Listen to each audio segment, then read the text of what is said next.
Hello everyone, welcome to the new video of how to win with Jobava London system. Jobava London, it starts with the d4, black played d5, knight c3, knight f6, then bishop f4. This is typical Jobava London setup. In this video, we are going to discuss when black play knight c6.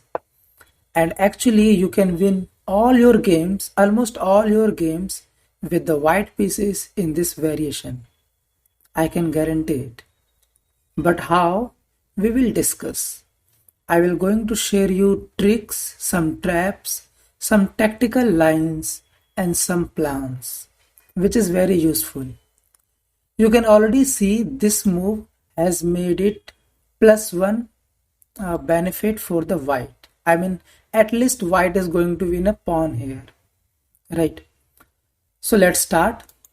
Knight goes jump to b5, knight b5, and now we are threatening c7, and c7 has a fork, right? This is very important to remember. But let's suppose black missed this.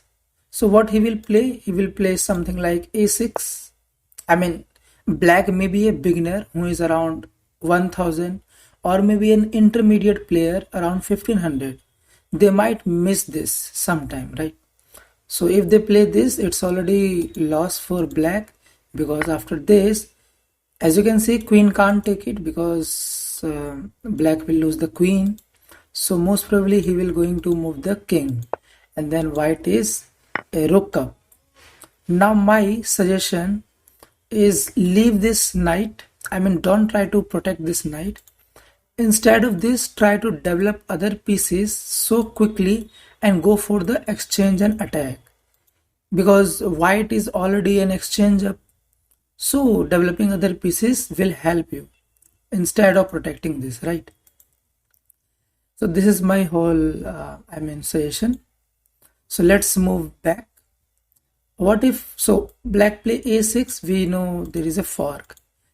Black also missed by playing e6, I mean he missed it. So again there is a fork, king move, and then rook gone, right? That's also a case.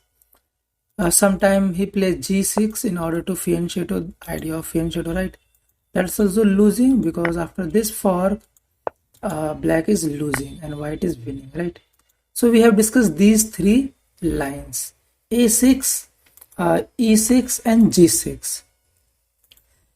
Also, I mean, there is also a line in which black can develop his bishop. I mean, some developing lines that will also make the this fork, right?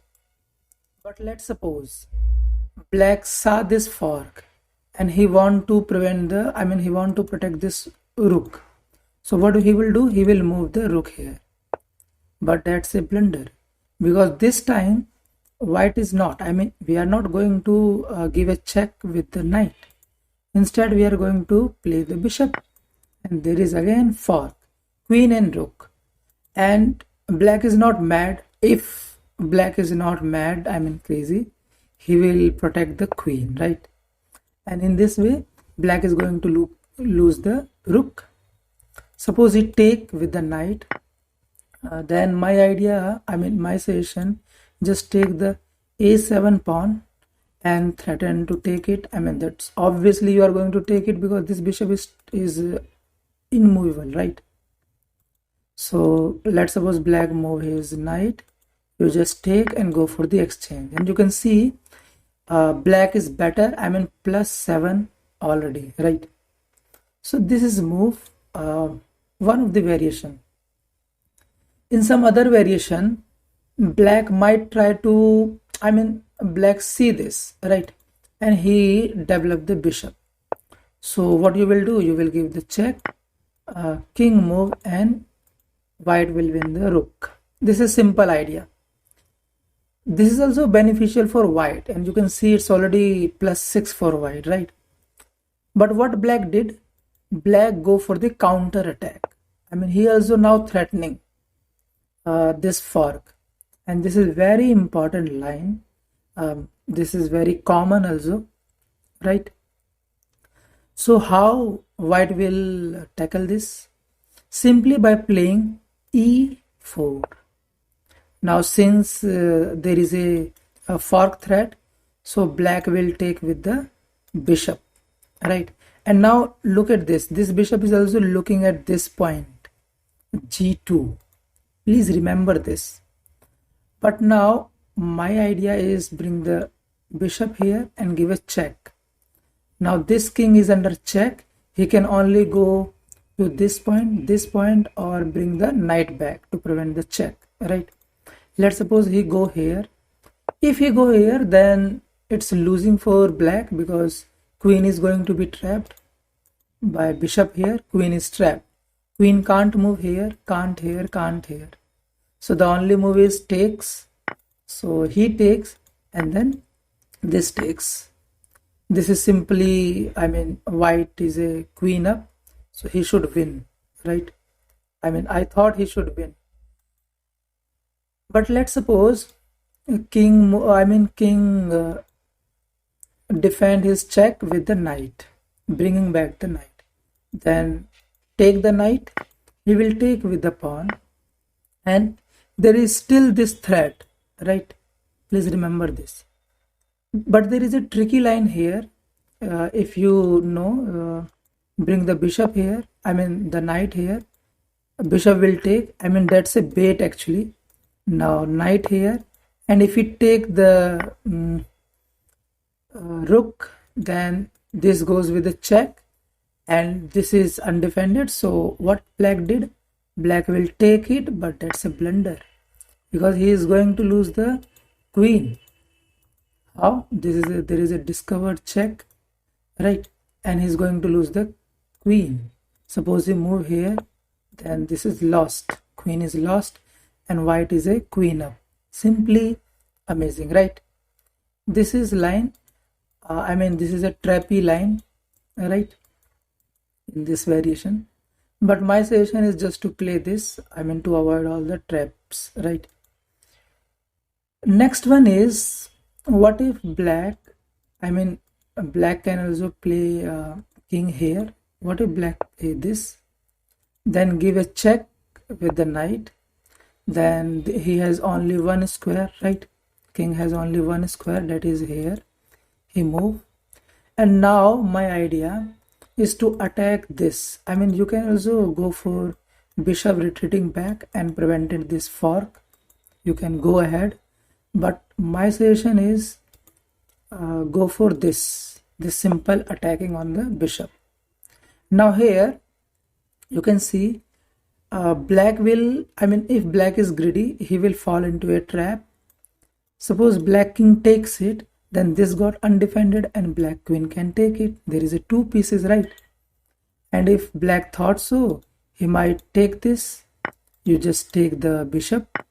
And if he take this, that's a huge blunder because now it's a mate in 5. Queen can come here and all these squares are covered. You can see, right? So king only move is here. Now knight check. Now only move is here or here, right? Let's suppose he move here. Then there is a check. Now here or here, let's suppose he move here. Then that's a mate in 1. So this is how black got trapped, right? This is very important. But if you don't want any tricky lines, then you can simply place your bishop here and protect this square. This square is very important because it prevents the fork. These are the lines in bishop f4, bishop f5 move. Bishop f5 move, right? But now I am going to tell you the best response by black, and the most common response also, right? Black might play e5, and this is the most common response. And my suggestion is to take with the bishop. And actually this is the main line, so let me make it the main line, right? So bishop takes it. Now here black has two options, either to take the bishop with the knight or block this with the bishop. Let's suppose he block with the bishop, then you should take the bishop with the check, so he has to take with the pawn, not with the queen, right? Now take the knight there, queen will take, this is under attack, protect it with the pawn. Now this is already +3 for white, and white can bring the bishop here, knight here, go for the short castle and develop the pieces quickly, right? This is very, very important. And attack these pawns are weak, attack on those pawns. So this is the whole idea here, right? But in this variation, many players, they don't go for this line, they will go for this line, and this is actually the main line, I mean the most common line, right? After the knight take with the pawn, now this knight is under attack, so this knight can move to this square, this square, this square, this square, and this square. Since this square is on the side of the board, he can't move, on the back he can't move, right? So there is only 3 positions he can move. He can also move here, right? Let's suppose he move here. If he move to d7, then the only response is, I mean this is under attack, right? So only response is play the queen here. Now this is very, very tricky lines here. The tricky lines is black, if black play the best move, which is this c6, then give a check with the knight, and if knight move, let's suppose if knight move here, that's a huge blunder because it's a mate in 1, right? That's a mate in 1. So the best move for black is to take the knight, and you will have to take with the queen, right? So this is good, I mean this is good because white is +1, I mean 2 pawns up, right? And he has a better position, and just go for queen exchange and white will be super better, right? Long castle, bring the rook here, bring the other pieces, right? This is very, very important, and go for this fork. This is very, very important lines, right? These are the lines here in this idea when knight goes to d7, but knight can also go to e4. After this, white should take the pawn, and if black decide to take the queen, then there is a fork, king will move and take the queen, right? This is important because here king can move either here or here, and if he is greedy, I mean if he try to attack both pieces at the same time by moving here, that's a blunder, because after this check, I mean fork, white is totally better, I mean +8, white is a rook up also, right? So this is move, these are the moves, right? But suppose he, I mean black can also avoid the fork, I mean avoid the queen trade, he doesn't want, and he go for the double attack. In that case, give a check, he will take. Now at this point, my idea is to defend this knight here. How to defend? This knight can come over here, right? Simply this knight can come over here, and it's better for white +3, right?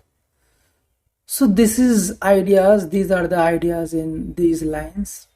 One more move, I mean this knight can also move to g4. Let's suppose he move, and actually this is the main line for me, at least this is the main line, attacking on the pawn. Take this pawn, right? Defending the pawn. So if black, I mean black can also take this. Their take is not good for black, but if he take, it's better for white, right? Suppose if he takes, then my plan is just to bring the rook here. And okay, not to bring the rook, but just play e4, protect the knight. This is simple idea, right? But he can avoid, black can avoid the queen trade. He can, not avoid, but he can defend it like this. In that case, just go for the exchange. He will take and come on here, d6 line, and look at white is threatening again a fork, right, and take this bishop, but this is hanging, so this is a must move for black to take this pawn with the knight, because after taking the pawn on e5, black is also defending this f7 pawn. So after he takes, there is no fork more, right?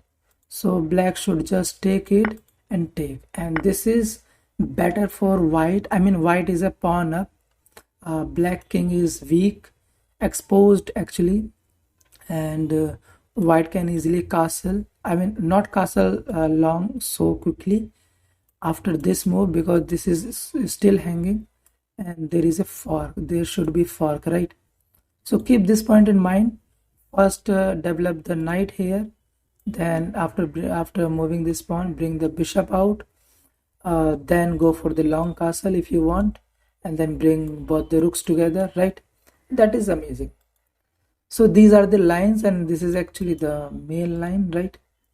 And even after black's most powerful response, white is able to gain plus 1.4 advantage, and if white play precisely from here, he can even win, right? So that's it for today's video. In today's video, we have discussed lines regarding knight c6.